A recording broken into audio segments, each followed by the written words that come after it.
نماز پڑھنے جائیں گے ہم کو سیٹ نوکری سے نکال دے گا، ہم نماز پڑھنے جائیں گے ہمارا کسٹمر بھاگ جائے گا، ہم نماز پڑھنے جائیں گے ہماری روزی میں خسارہ آ جائے گا، ہم تو 10-10 20-20 روپے کے لیے نماز قضا کرتے ہیں، اور امام علی مقام نے اپنی جان کی پرواہ نہیں کی اور نماز کی حفاظت کی ہے۔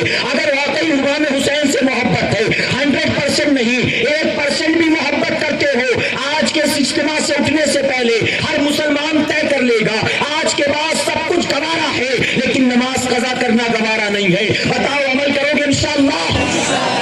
آج جب جا کر سونا تو فجر کی نماز کے وقت بستر پر نظر مت آنا تو مصلی پر نظر آنا انشاءاللہ۔ اللہ اپنے حبیب کے نالین کے صدقے ہمیں آپ کو سب کو کہنے سننے سے زیادہ عمل کرنے کی توفیق عطا فرمائے۔ میرے پیارے آقا علیہ الصلوۃ والتسلیم کے پیروانوں، اللہ رب العزت نے جو کچھ توفیق عطا فرمائی اپنے شعور کے مطابق میں نے کچھ معروضات آپ کے گوش گزار کیے، میں اپنی گفتگو کو یہی مکمل کرتا ہوں۔ آخر میں آپ جانتے ہیں کہ سنی دعوت اسلامی کا الحمدللہ 3 روزہ عظیم الشان روح پرور سالانہ سنی اجتماع ہر سال کی طرح اس سال بھی وادی نور آزاد میدان میں آنے والے مہینے کی 14، 15 اور 16 تاریخ کو یعنی 14، 15 اور 16 دسمبر کو سنی دعوت اسلامی کا 22واں 3 روزہ عظیم الشان روح پرور سالانہ سنی اجتماع انشاءاللہ وادی نور آزاد میدان میں ہونے جا رہا ہے۔ 14 تاریخ جمعہ ہے، بعد نماز جمعہ رات 9 بجے تک صرف خواتین کے لیے اجتماع ہوگا، اور 15 تاریخ سنیچر ہے، فجر سے لے کر انشاءاللہ 16 اتوار ہے عشاء تک مردوں کے لیے اجتماع ہوگا۔ میری آپ تمام سے گزارش ہے 14 کو اپنے گھروں سے عورتوں کو روانہ کریں، اور 15 اور 16 تاریخ کو ساری ذمہ داریوں کو آپ ایک طرف رکھتے ہوئے وادی نور آزاد میدان کے سالانہ سنی اجتماع میں آئیں، اور جتنا ممکن ہے دعوت کو خوب عام کرنے کی کوشش کریں۔ اللہ اپنے محبوب کے صدقہ و فعل ہمیں آپ کو سب کو کہنے سننے سے زیادہ عمل کرنے کی توفیق عطا فرمائے۔ درمیان گفتگو مجھ سے جانے انجانے میں کسی طرح کی غلطی خامی رہ گئی، آپ سب کو گواہ بنا کر میں سچے دل سے توبہ کرتا ہوں۔ اللہ رب العزت میری توبہ قبول فرمائے، اور ہماری آج کی محفل کو قیامت کے دن ہمارے لیے، ہمارے ماں باپ کے لیے بخشش اور نجات کا ذریعہ بنائے۔ وما علینا الا البلاغ۔